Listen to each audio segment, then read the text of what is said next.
Nous refusons ce terme. On n'a jamais transféré la technologie. On n'en a pas transféré au Japon. On forme les cadres techniques scientifiques qui, sur place, transforment leurs matières premières.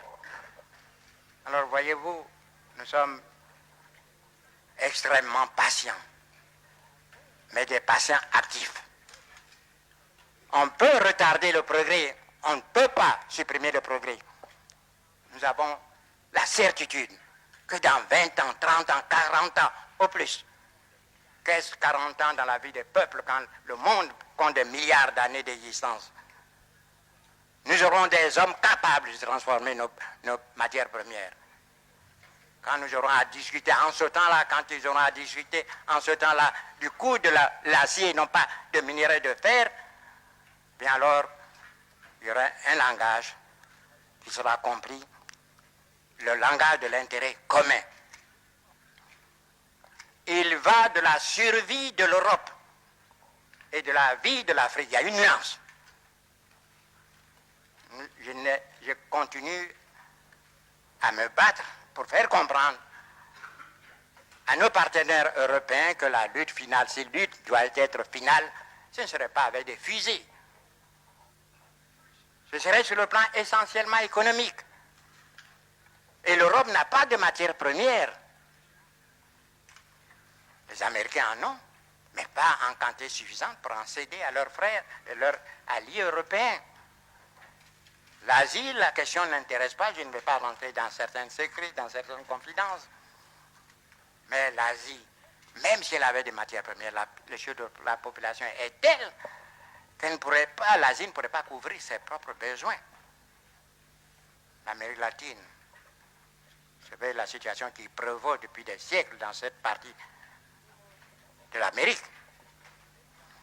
Victime aussi de l'exploitation des mêmes groupes économiques financiers puissants, ne peuvent venir au secours de l'Europe sur le plan des matières premières. Il n'y a que nous, l'Afrique, de loin, le grand propriétaire des matières premières. Nous recelons. L'Afrique n'est pas suffisamment prospectée. Mais on peut admettre sans crainte de moindre démenti que nous sommes les premiers pour le faire, les premiers pour les bauxites. Quand on pense qu'en Guinée, il y a des siècles de réserves de bauxite, le manganèse, l'uranium, l'Europe a besoin de ces matières premières pour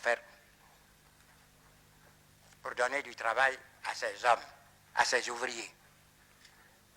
Imaginez-vous la pauvreté se généralisant, la révolte des jeunes exploités par d'autres. Permettez-moi de ne pas aller loin dans ma pensée. Et si ces matières premières ne parvenaient pas un jour à l'Europe, voyez, notre ami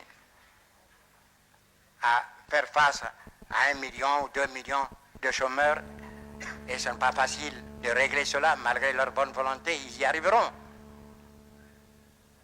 Mais si l'Europe venait à être privée de matières premières, c'est le chômage généralisé et qui conduira où, vous le savez vous-même. On n'aura pas besoin de tirer un coup de fusil. Voilà ce que nous nous évertuons à faire comprendre à nos frères européens. Nos intérêts sont solidaires. Il faut qu'ils nous aident à nous développer. Vous avez parlé de l'autosuffisance alimentaire. Nous en sommes conscients. Vous croyez que c'est de gaieté de cœur que nos frères tendent la main chaque année pour une aide alimentaire? Ils sont très dignes, mais ils n'ont pas le choix. Je l'ai dit en Côte d'Ivoire, et c'est la pensée de jour qu'on récite chez moi, l'homme qui a faim n'est pas libre. Et c'est vrai. Nous avons quitté la dépendance coloniale. Mais après 20 ans, nous pouvons faire le point. Pour l'essentiel de notre existence. Pour la nourriture, pour beaucoup. Pour nos soins médicaux. Pour notre éducation. Bref, pour tous ceux qui permet l'épanouissement de l'être humain, nous sommes obligés, il faut le reconnaître, de nous adresser à nos anciens colonisateurs. Vous ne croyez pas que nous soyons conscients de cette triste situation? Nous voulons nous évader de cette situation-là. Nous ne sommes pas une sorte de mer morte qui reçoit l'eau du Jourdain sans rien laisser passer. Voyez-vous, nous parlons avec beaucoup d'images. Et voudrez-vous que je vous dise ceci pour conclure?